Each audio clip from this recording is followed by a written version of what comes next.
Hey everybody, welcome to Security National's Excellence in Action series. I'm Heather Street, and today we get to visit with Marty Rich. He's the VP of Marketing and Sales Ops for our Life company. Welcome, Marty. Thank you. Thanks for having me. I'm glad we got over 25 people so far, so this shouldn't be too much of a disappointment. That's just who's watching live. Well, this is going to be recorded. I'm just glad we got over 25. So if we're over 25, it's good to be here. So welcome everybody. If you have the webinar chat open, please say hi to Marty in the chat.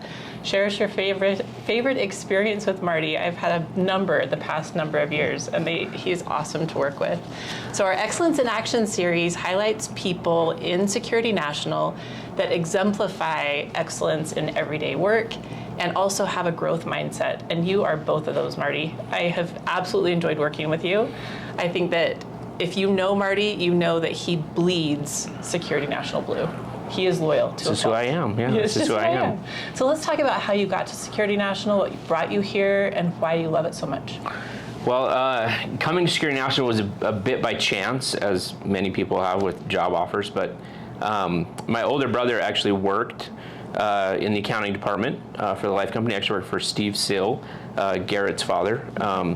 And I had, in my current position, I was getting a bit frustrated with some of the choices I'd made in that direction, and knew I didn't want to do that anymore. And he brought up this idea of like, well, I think Security National is hiring for some sales support people and some licensing people. And I said, yeah, that sounds better than being an accountant, which is what I was currently doing. So he sent me the job link and put in a good word with me with some folks, and I found myself here, and that was 21 years ago. So 21 years. Yeah. So it was a little bit by referral from an older brother, but a little bit by chance of just right opportunity at the right time, and now I don't know how to leave. So which is a good thing for us. Keep doing it. Yeah. So tell us what you do a little bit differently than most people in your position. Well, it's a good question, because I don't really know how much I do differently than other people, but certainly something that I try to emphasize over my time here and in other jobs prior to this is that I really try to be easy to work with, and I try to have good relationships with many different people in many different positions in many different departments, because obviously we know that we have to rely on each other. I find it very helpful to have good relationships with people when you need something. It does help facilitate getting things done better, quicker, faster. So I don't know if it's any different, but it is certainly something that I've tried to emphasize, at least in my career, is really trying to be easy to work with, and really trying to have good relationships across the board. You and I were talking about when you have conflict in the workspace, and you have conflict, I mean, oftentimes that comes up. Yes. What are some of the things that you do to kind of not just avoid the conflict, but get to a resolution? Yeah, it's great. You know, I've worked very closely with salespeople for 20 years, and so whenever you put salespeople in a room and operational people in a room, there's bound to be conflict. It just happens. But I think conflict is good in some areas. I think conflict at times can help us grow and develop things that we didn't necessarily think about. And so, however, to get through conflict, I've always found it helpful that no matter how decisive or divisive the conversation can be, there is common ground somewhere. As long as you can find at the bare minimum something to agree on, you can always build from that point up. So again, everybody can primarily agree that Chick-fil-A has a pretty good process in their drive-thru. If we can start there, everybody can agree that at least Chick-fil-A has a fairly efficient process.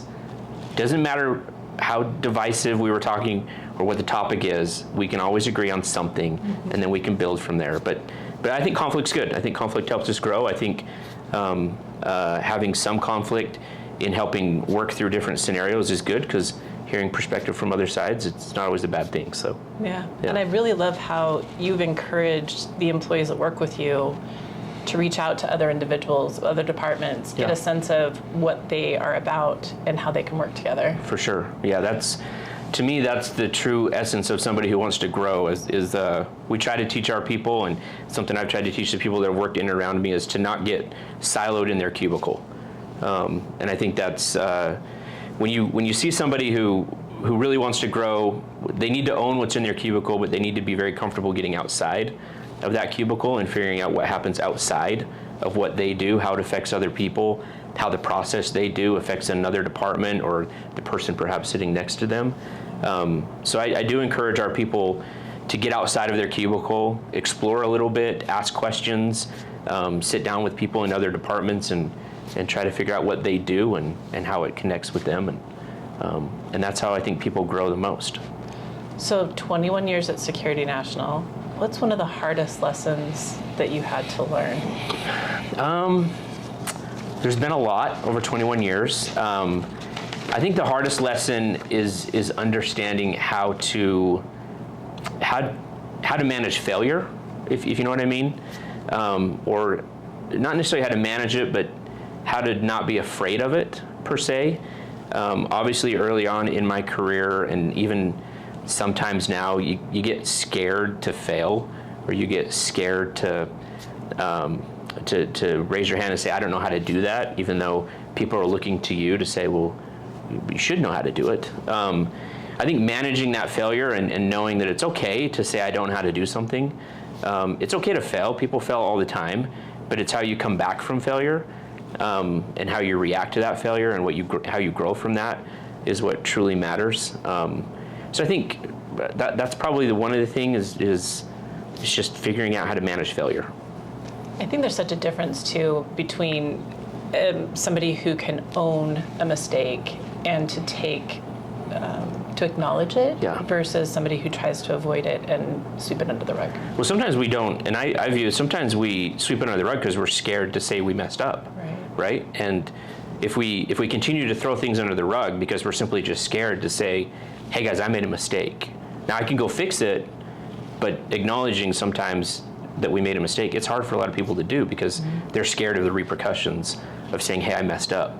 But again, I think it's not a matter of, you have to be comfortable saying you messed up, but you have to be even more comfortable finding a solution for what you messed up on. And I think those have to go hand in hand. Which teams do you rely on most, and how can others work better with you?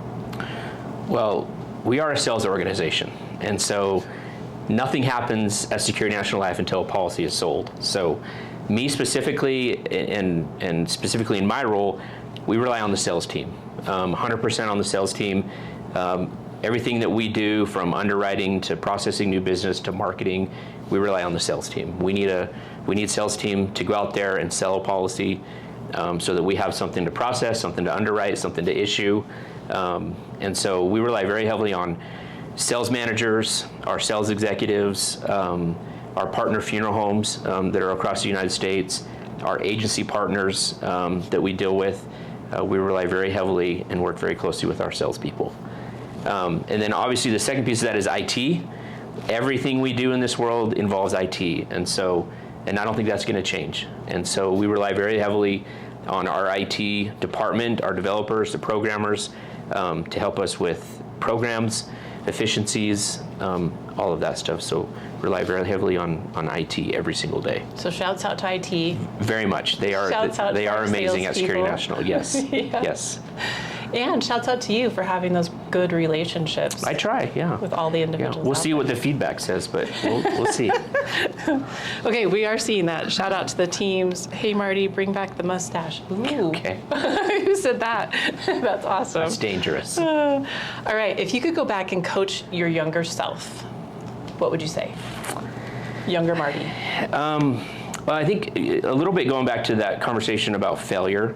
If I could coach my younger self, I would try to convince myself that it's okay to make mistakes, and it's okay to admit when those mistakes are made.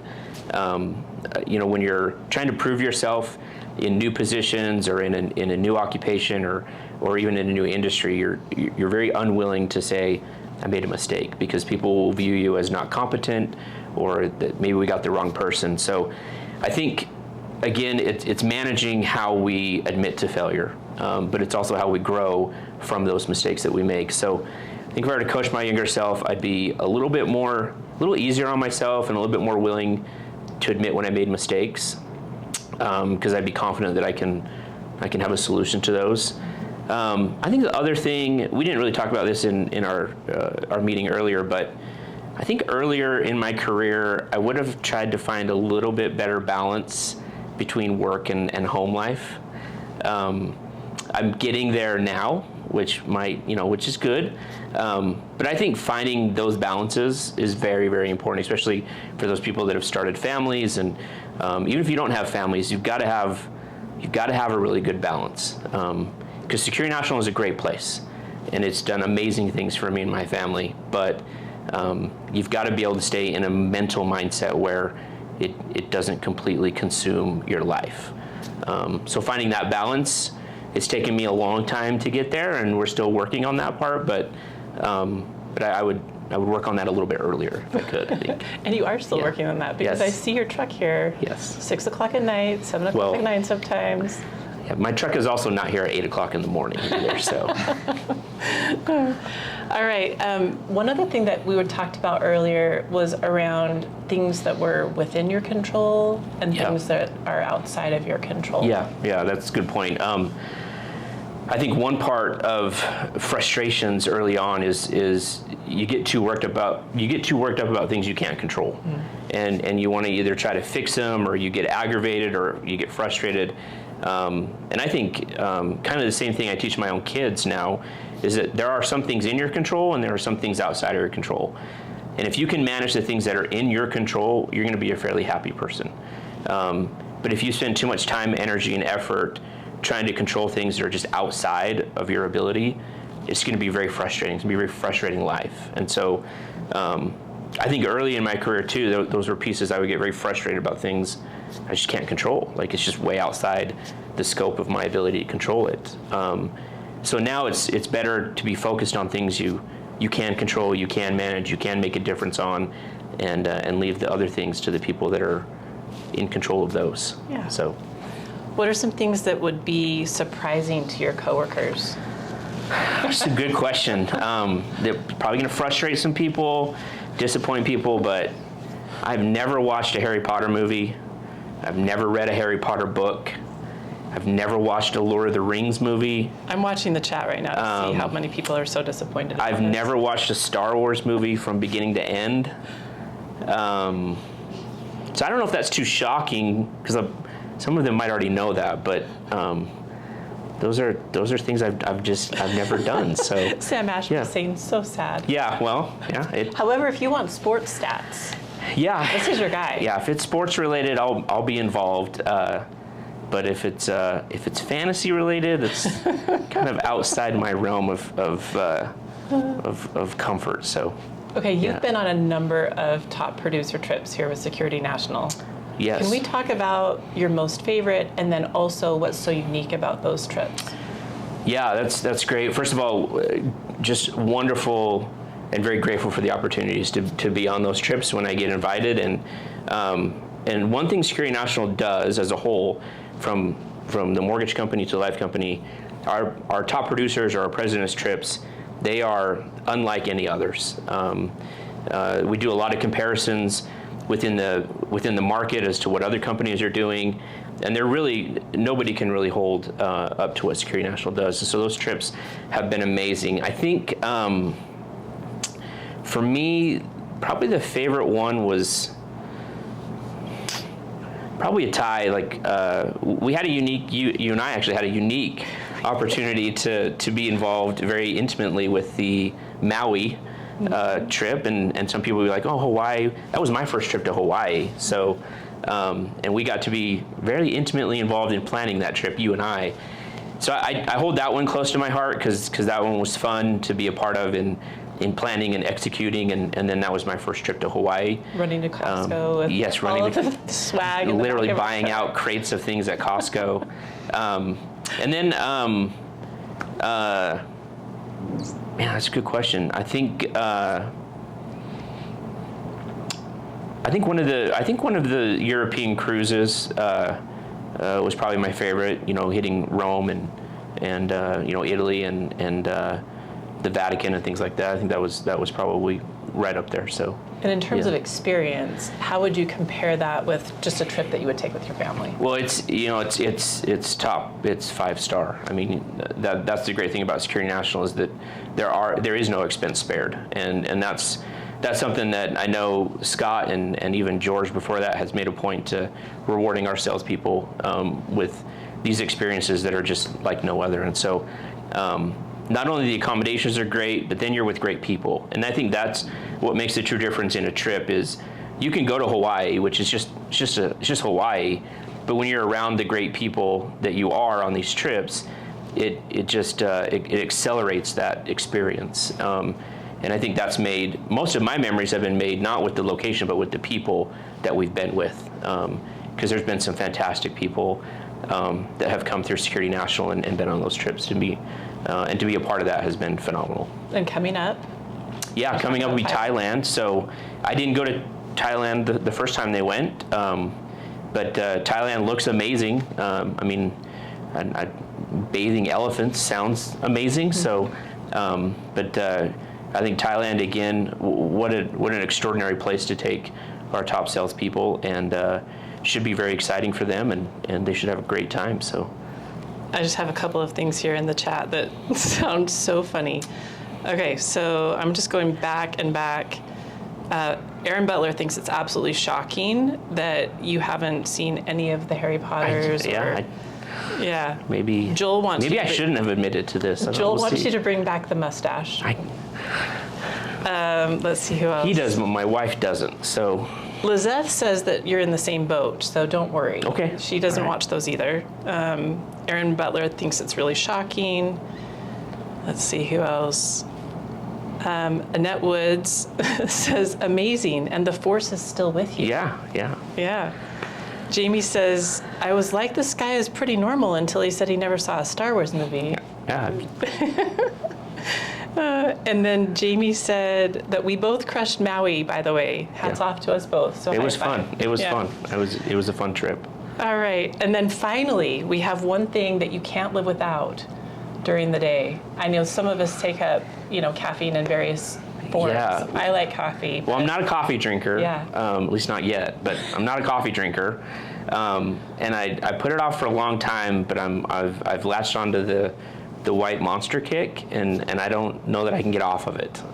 Joel and I will agree with you. White Monster is the best. It is the best. It's the OG. It's other flavors are great as a supplement, but there's nothing better than a crisp White Monster when you crack it and take the first sip. So that's my vice right now. That's your fuel. So and I don't see myself getting off of it anytime soon. So.